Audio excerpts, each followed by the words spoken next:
Relations publiques et GEO, oui, ça va très bien ensemble et on en parle dans cet épisode.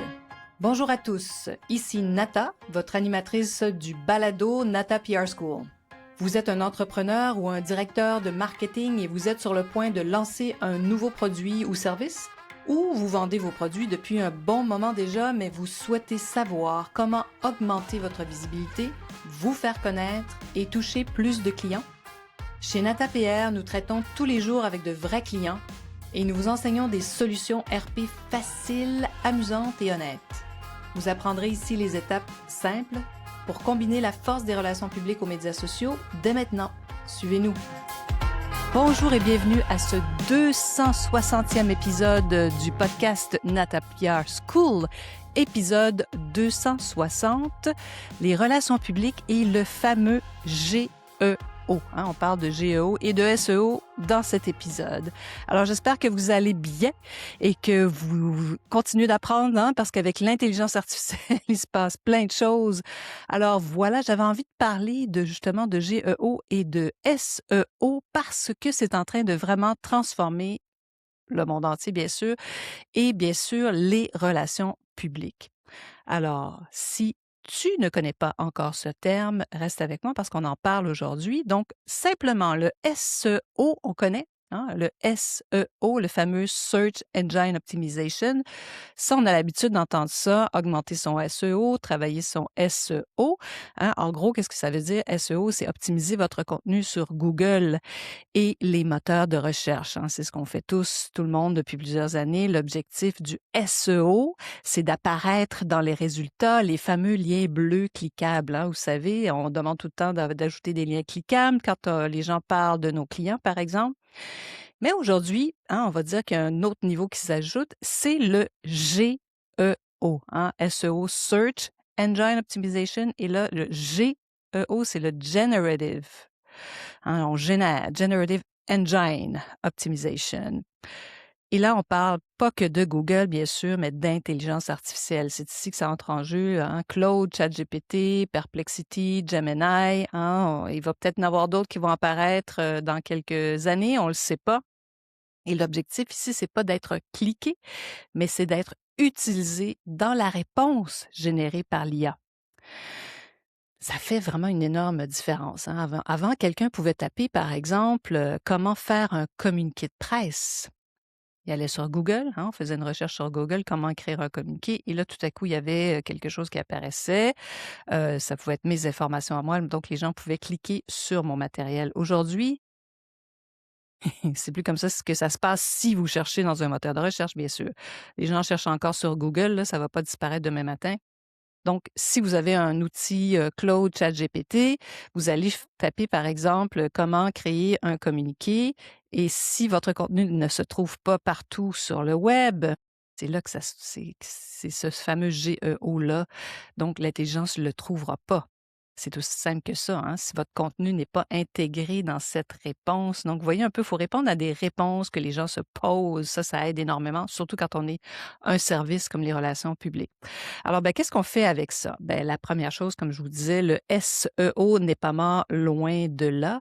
Il change de rôle. Le SEO devient, dans le fond, notre structure. Il faut quand même continuer à avoir un site web facile à consulter, des questions-réponses sur votre site aussi, une bonne autorité de domaine, tenter de faire connaître votre site le plus possible. Les fameux liens cliquables, les backlinks sont extrêmement importants. Puis assurez-vous que votre site est simple, facile, qu'il n'y a pas 3 milliards d'affaires qui téléchargent, que ça ne prend pas un temps fou. Ça, c'est pas très bon pour l'intelligence artificielle. Mais surtout, il y en avait qui étaient très bons là-dedans, qui écrivaient plein de textes, de blogs. Ils étaient très bons avec l'algorithme. Mais là, c'est plus suffisant. Parce qu'il y a une autre couche, le fameux GEO. Parce que pour être repris par les intelligences artificielles, ton contenu doit être citable, mentionnable. Donc, il doit être presque prêt à diffuser par quelqu'un d'autre, finalement. Ça veut dire, par exemple, qu'au lieu d'écrire un long texte flou, tu peux écrire, par exemple, un communiqué de presse efficace repose sur 6 éléments.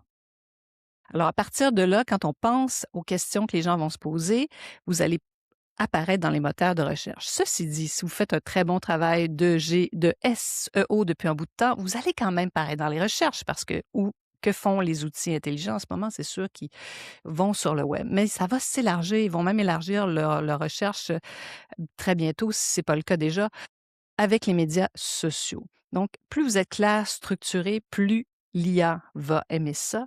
Et donc, la visibilité maintenant ne dépend plus d'un seul canal, hein. Elle dépend de l'empreinte comme globale.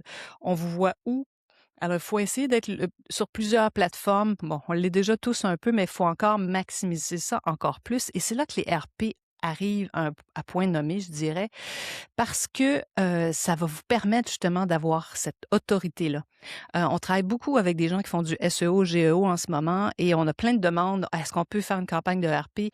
Parce qu'à partir du moment où il y a un tiers, un journaliste qui parle de vous, qui n'a pas été payé dans une publication reconnue, ça vous fait grimper, mais de façon incroyable. Vous devenez une autorité. Donc, on va envoyer des gens chez vous. L'IA adore ça. Il va vous repérer encore plus facilement parce qu'ils vont aller fouiller dans les grands médias. Et puis, ça se fait à la vitesse de l'éclair, tout ça, évidemment. Donc, le SEO te rend, toi et moi, nous rend trouvables et le GEO nous rend incontournables. Un autre travail. Voilà. Si vous avez envie d'en savoir plus aussi, comment combiner vos relations publiques au fameux GEO, faites-moi signe, je réponds vraiment à tous mes mails, tous mes courriels, nata@natapr.com et j'espère que vous avez apprécié cet épisode. Et on va donner des formations aussi. Je travaille beaucoup avec la NataPR School, donc qui est un service de l'agence NataPR. Alors, n'hésitez pas, faites-moi signe, je réponds à toutes les questions. J'ai beaucoup de consultations gratuites aussi que je fais avec grand plaisir. J'aime bien savoir qui vous êtes derrière et ce que vous faites. Alors, faites-moi signe, nata@natapr.com et j'espère vous revoir. Donc, j'ai un épisode une fois par mois ici. À bientôt. Vous êtes curieux et souhaitez en savoir plus sur comment implanter des stratégies de relations publiques? Rendez-vous sur natapr.com et inscrivez-vous sur notre liste. Vous recevrez le modèle NataPR pour créer une campagne RP réussie.